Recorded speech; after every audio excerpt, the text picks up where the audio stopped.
Hola, ¿qué tal? ¿Cómo estás? Bienvenida, bienvenido. Estoy hoy con Luciano Esteves porque vamos a hablar de un nuevo ciclo del romance con el conocimiento. Hola, Luciano, ¿qué tal? ¿Cómo estás? Hola Pilar, muy bien, contento de estar aquí. Gracias. Muy bien. Pues ya vamos con el cuarto ciclo del Ya, romance con el conocimiento. ujú, Creo han que estado muy sí, buenos, ¿no? Los ciclos, sí. muy interesantes, la verdad. Únicos y Mm. exclusivos. Ya son casi unos 90 días, ¿eh? Desde que empezamos el Ajá, primero. sí, Lo sé porque empecé a estudiar y sé que son 90 días. ¿Sabes? Que teníamos que estudiar o hacer algo que nos gustara aprender sí, y por eso sé que son 90 días. Pues muy bien. ¿Cuál es perfecto. el título del cuarto ciclo? Bueno, el cuarto ciclo, después de los que tuvimos, de los tres primeros, se llama La Rueda del Tiempo. Ese es el nombre del ciclo. Muy bien. ¿Quieres empezar a explicarnos un poquito o quieres que te haga alguna pregunta? Si quieres, haz a las preguntas que están, Sí, me las parecen tengo muy interesantes. preparadas, sí. Mm, Muy bien, pues ¿podrías darnos una visión general de cómo las guerreras y los guerreros reformulan los conceptos tradicionales del espacio y tiempo? Sí, de acuerdo a los textos de Carlos Castaneda y de sus conversaciones con su mentor, Nahual Don Juan Matus, él planteaba que para los videntes o para los hombres y mujeres de conocimiento, el espacio es algo así como un pensamiento pensado por algo inconcebible, por lo infinito, ¿no?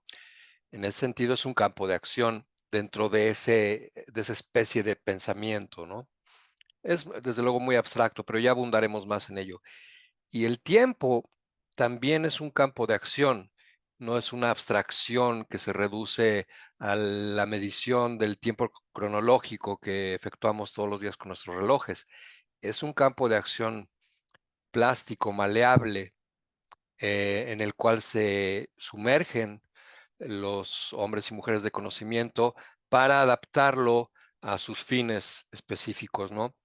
Esto ha sido ya comprobado, desde luego, aún desde el punto de vista de la física, comenzando por la relatividad. Se sabía que el espacio era relativo desde la física newtoniana, pero lo que Einstein trajo a la mesa es el conocimiento de que el tiempo también es relativo, ¿no? Entonces el tiempo, de hecho, tiene plasticidad de acuerdo a la posición del observador, de acuerdo al marco de referencia en términos físicos. No es la estructura monolítica que estamos acostumbrados a abstraer y a medir con el reloj, de ninguna manera, ¿no? Esa estructura es simplemente lo que se llama la flecha del tiempo, que en términos ordinarios, en el mundo de todos los días, se transcurre pues del pasado al presente y al futuro exclusivamente. Pero esa flecha del tiempo se puede invertir.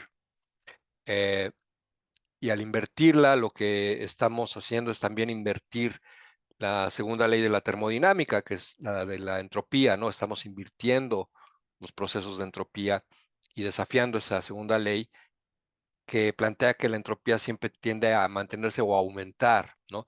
Y al girar esa flecha del tiempo, al invertirla, pues, es posible concebir que se reduzca la entropía, ¿no? Entonces, si se puede invertir, pues también puede girar, ¿no?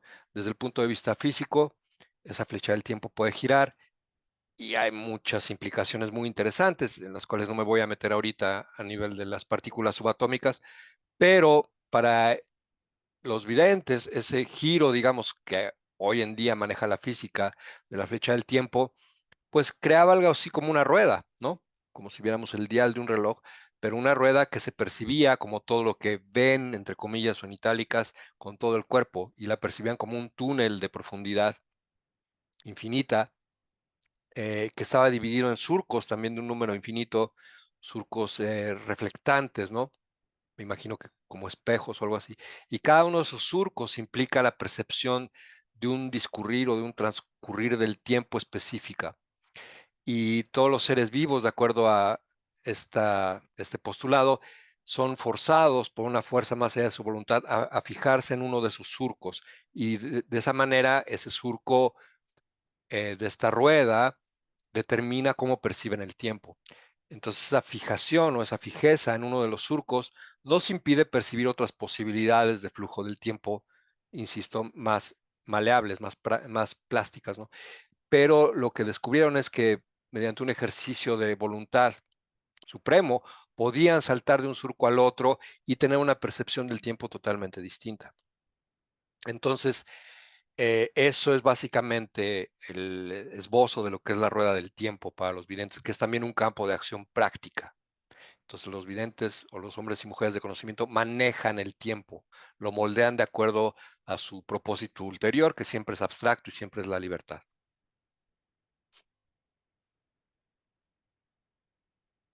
Bueno, casi me has contestado la segunda pregunta que tenía preparada. A ver, porque te iba a preguntar que mencionas que los videntes antiguos veían el tiempo como un campo de acción práctica, ¿no? Ujú. Y que moldeaban el tiempo a su voluntad. De alguna manera sí, así es. Entonces, los surcos estos que hablas de la rueda del tiempo, ¿cómo se relacionan con la percepción del tiempo? ¿Qué son los surcos en la rueda del tiempo? Son formas de percibir el tiempo para manejarlo, ¿no? Y para manejarnos dentro de él.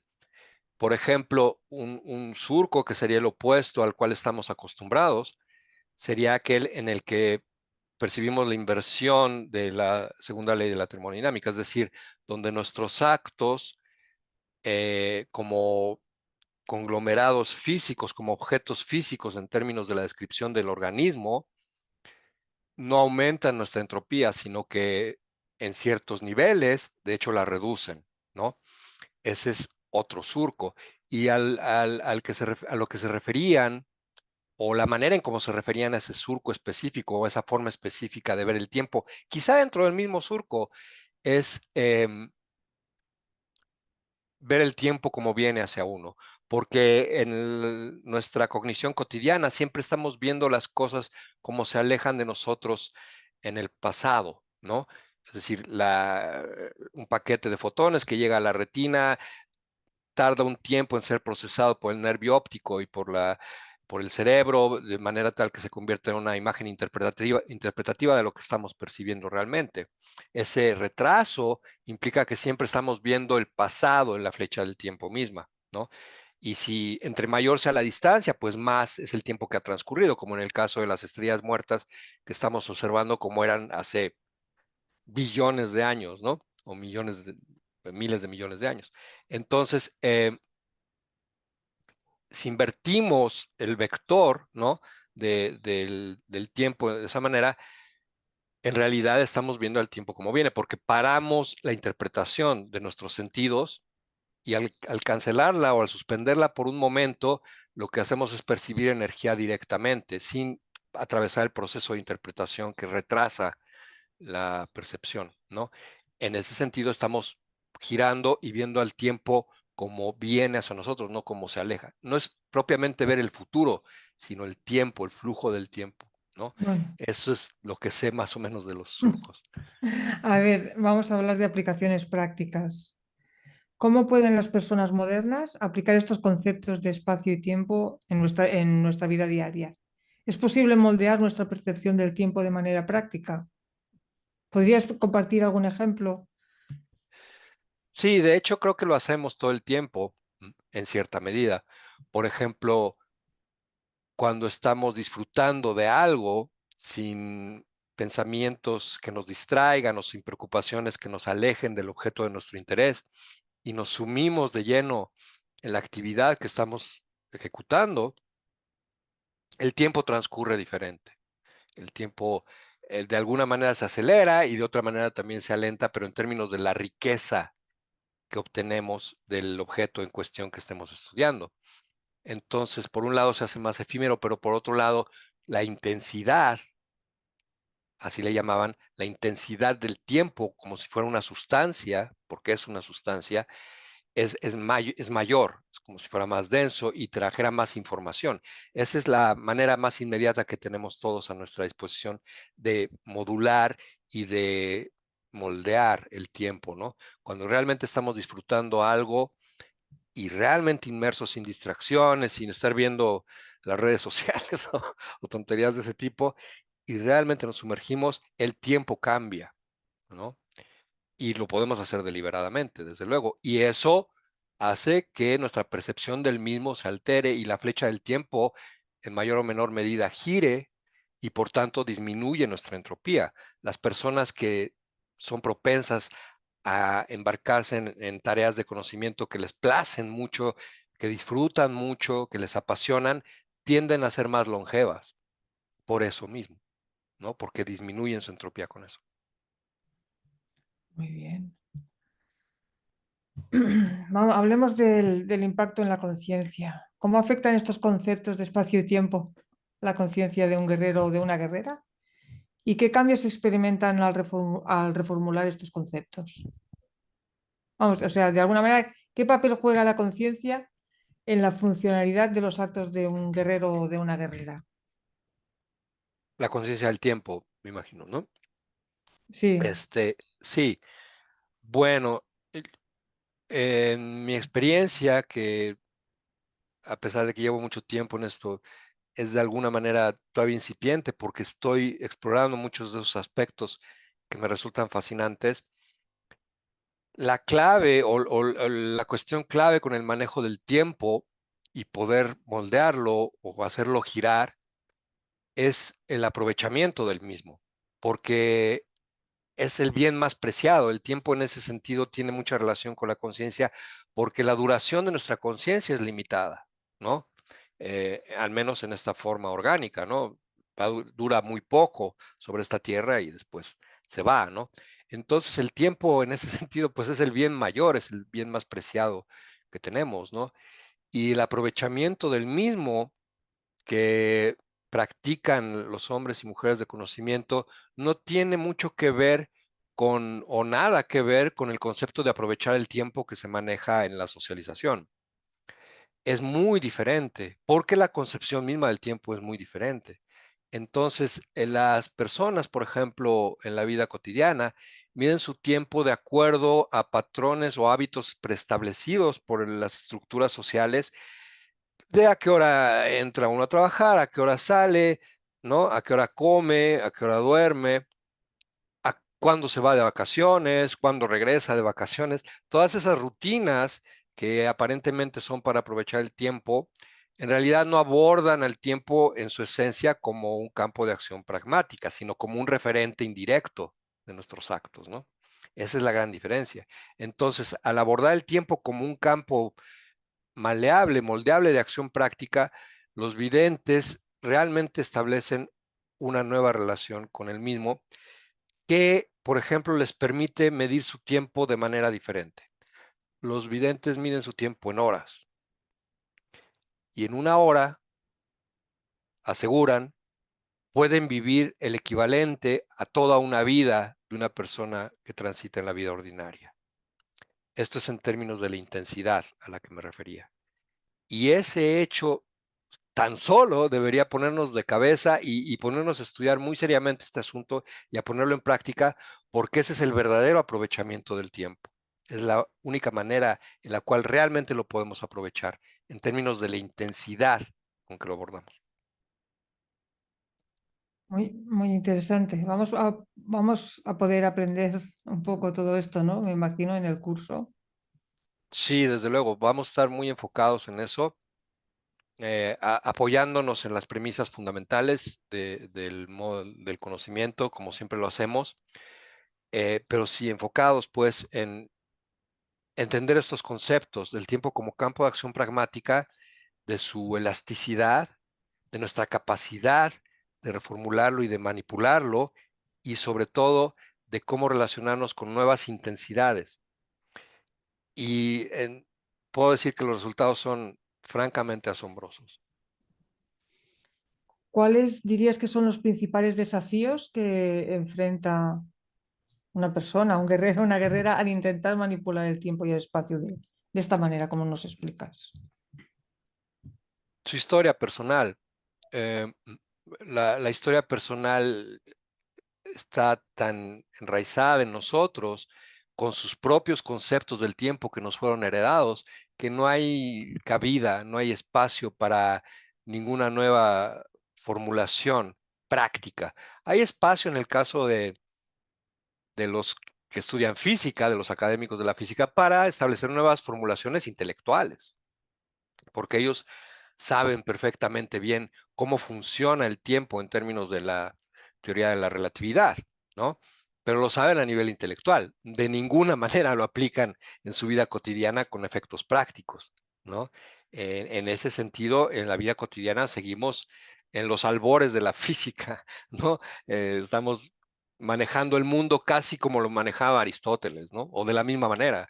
No ha habido un avance desde las civilizaciones helénicas hasta hoy en día, en términos de el aprovechamiento pragmático de estos conceptos con todo el cuerpo. Se ha mantenido todo a nivel intelectual, como postulaban los griegos, ¿no? Porque ellos dividían, ¿no?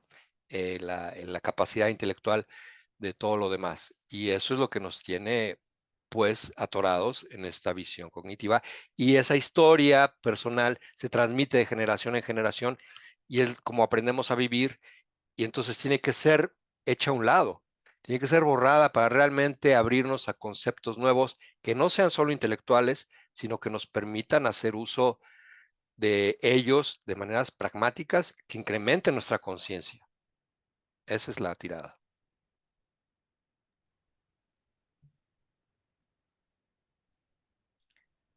A ver, desde tu perspectiva, ¿por qué crees que la visión moderna del tiempo como una abstracción difiere tanto de la visión de los videntes antiguos? Es por lo mismo, me parece, porque por muchas razones, quizá muy profundas y que no viene mucho al caso discutir aquí, pero en términos históricos, la visión del mundo que tenemos se origina más o menos en las civilizaciones helénicas, ¿no? Se expanden por Europa, por Asia y de ahí a todo el mundo. El mundo moderno es un mundo occidentalizado por completo, ¿no? Entonces, la visión de los videntes del México antiguo, por ejemplo, aunque hubo videntes en todos lados, ¿no? En China, en India, en todos lados. La visión de los videntes del México antiguo fue establecida, empezó a establecerse mucho, mucho antes, ¿no?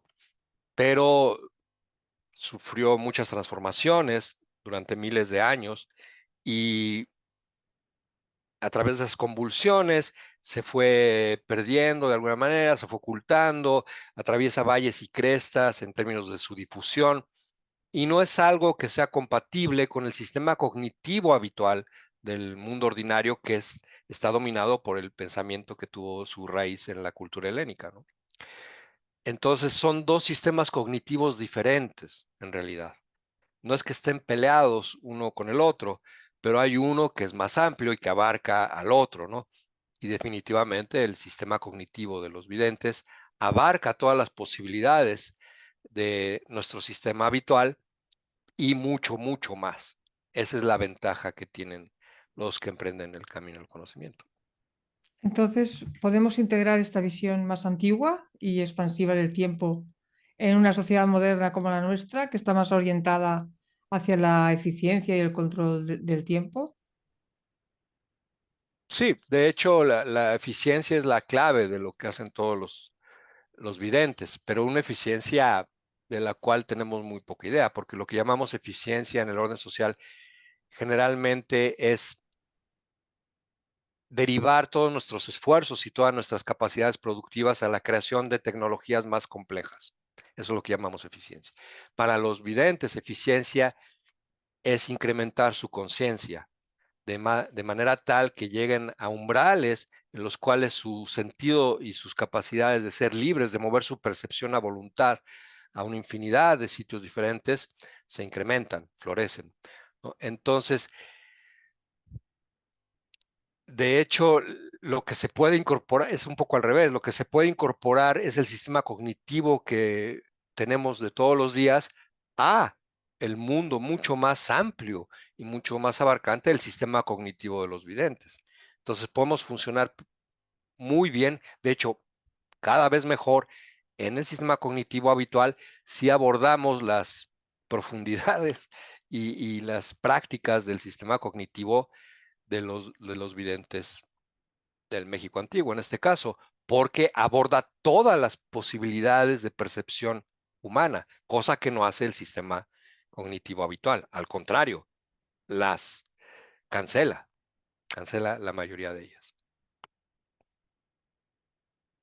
Sí, esto sería como aquello de que somos como un burro con anteojeras, ¿no? Exacto, sí, A ver, vamos a ver. Me he saltado alguna pregunta para no hacerlo muy largo. Como reflexión final, porque vamos a tener un curso de 5 clases, ¿no? La primera sí. va a ser gratuita, abierta a todo el mundo, y las 4 siguientes, un precio muy asequible. ¿Qué consejos le darías a alguien que está comenzando a explorar estos conceptos por primera vez? Mm, muy buena pregunta. Todos entramos a nuestra propia forma, de nuestra propia manera individual, ¿no? Es difícil, si no imposible, hallar dos casos iguales, ¿no? Depende de cada persona, depende de sus inclinaciones, de sus afinidades que pueda tener, ¿no? A algunos les es muy grato o muy provechoso comenzar leyendo, por ejemplo, los libros de Carlos Castaneda, que son más que libros, son una forma de transmisión de conocimiento diferente bajo la forma de libros, porque están cargados de esa intención, ¿no? No es nada esotérico, es algo muy práctico también lo que transmiten esos libros. Otra forma sería comenzar eh, también directamente con la práctica de la tensegridad o de los pases mágicos o de los pases energéticos, que son diferentes ramas de lo mismo, ¿no? Otra manera sería una mezcla de esas cosas. Una manera muy buena de comenzar, para quien no sepa mucho de eso, sería aprender a recapitular, que es muy sencillo, y comenzar recapitulando, ¿no? Eso siempre es recomendable. Al final todos hacen todo, al final todos terminan haciendo todas estas cosas, ¿no? Entonces, no importa tanto cómo se comience, hay que seguir los impulsos del deleite propio, del corazón y encontrar y explorar las maneras que a uno le sean más gratas, ¿no? Para comenzar. Creo que eso es. Entonces vamos a estar haciendo también pases y recapitulación en este ciclo. Sí, sí, desde luego, siempre es bueno. La mente real, nuestra mente legítima, no está separada del cuerpo, es el cuerpo, es parte, está en el cuerpo, no hay separación. Ujú. Em, entonces, siempre que estamos platicando, siempre que estamos charlando, llega un cierto momento en el que ya tenemos la necesidad o el impulso de asimilar ese conocimiento que estamos compartiendo, pues nos paramos un poco y hacemos estos movimientos que no son movimientos físicos, aunque parezcan movimientos físicos, sino que son maniobras que tienen un origen muy, muy, muy antiguo, eh, que realmente reagrupan y reacomodan y redistribuyen nuestra energía dentro del campo energético o electromagnético, como le queramos llamar que somos, ¿no? Y también recapitulamos, que es el pase más importante que hay. Entonces, sí, hacemos todo este tipo de cosas durante las sesiones. La última pregunta, que quizá es la misma respuesta que me has dado ahora, a ver qué me tienes que decir. ¿Cómo podemos empezar a reconfigurar nuestra relación con el tiempo y con el espacio para vivir de manera más consciente y plena? Bueno, sí, podríamos abundar un poquito en eso. Creo que todo comienza por un sentido de honestidad mm, profunda. mm, la honestidad más profunda que uno se puede imaginar. Porque todo esto parte de las preguntas esenciales, ¿no? En realidad nuestro interés no está dictado por un anhelo espiritual o religioso o de reconocimiento en modo alguno. No estamos adoctrinando a nadie, no estamos reclutando a nadie, no se trata de nada de eso, no se trata de nada que cualquiera que nos escuche por primera vez pueda concebir dentro de lo conocido, porque estamos lidiando con lo desconocido, que es totalmente otro campo, ¿no?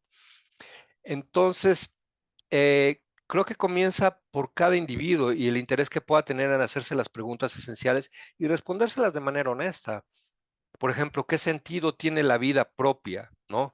Y si nos sentimos que tenemos tiempo, si sentimos que somos inmortales en lo íntimo, aunque de dientes hacia afuera digamos que no, que yo sé que me voy a morir, pero en realidad nunca estamos en contacto con eso. Si sentimos que somos importantes, aún ante toda la evidencia que está frente a nuestros ojos de que nadie es más importante que nada, ¿no? Ningún ser humano es más importante que una hormiga, ni una hormiga que un ser humano.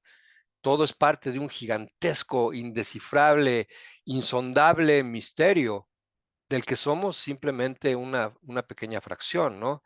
Y entonces, ese tipo de preguntas de me siento importante, me siento inmortal, mi vida está teniendo sentido, me siento atrapado, me siento plenamente libre, ¿no?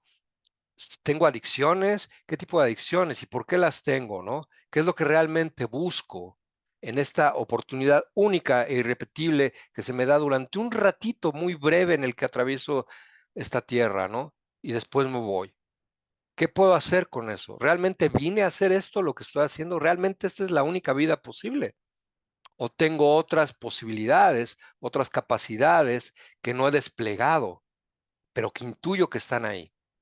En una lucha solitaria, sí, en una aventura solitaria, pero que están ahí. Y no es posible que nadie se haya hecho estas preguntas y no es posible que nadie se las haya respondido antes, ¿no? Y es cuando uno se encuentra con estas líneas de conocimiento que no solo se las hicieron, no solo las respondieron, sino que hicieron todo lo que pudieron al respecto y simplemente está ahí a disposición de quien lo quiera, aunque sea investigar, aunque sea indagar y ver si resuena con él, con esa persona. Eso es todo, creo. Bueno, eso es todo que no es poco. Pues muchas gracias, Luciano. Me parece muy interesante. Y vamos a tener las clases en viernes, sobre las 11:30, creo, de México, 7:30 de España. Y la fecha la vamos a dejar publicada en la descripción. Todavía tenemos que confirmarlo. Y están todos invitados a la primera clase.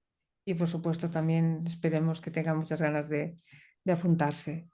También tenemos un grupo privado de apoyo muy activo, y no es solamente la clase de una hora y media, ¿no? Práctica y no sé si decir teórica, más bien práctica, ¿no? Estos tipos de conocimientos, y un grupo de soporte que también es muy interesante para poder expresarnos y poner nuestras dudas, y siempre te tenemos a ti ahí respondiendo. Así es. No sé si quieres añadir algo más. Muy brevemente, que estamos muy contentos, quienes hemos estado participando en los 3 primeros ciclos. Se ha formado un grupo compacto, pero abierto a nuevas personas que estén interesadas. No hay necesidad de haber tomado los ciclos anteriores, eh, que vamos a poner pronto a disposición. Bueno, ya están a disposición en el sitio de Pilar, de Pases Energéticos. Los vamos también a poner a disposición en Synergy. Eh, y no hace falta entonces haber ingresado con anterioridad a los ciclos. Todos son bienvenidos. Esto es para cualquier persona que realmente esté interesada en incrementar su conciencia y en vivir una vida más plena hasta donde le den sus capacidades y sus deseos, ¿no? Eso es todo. Muchas gracias, Luciano, y gracias a todos por escucharnos, y hasta pronto. Gracias, chao, hasta pronto.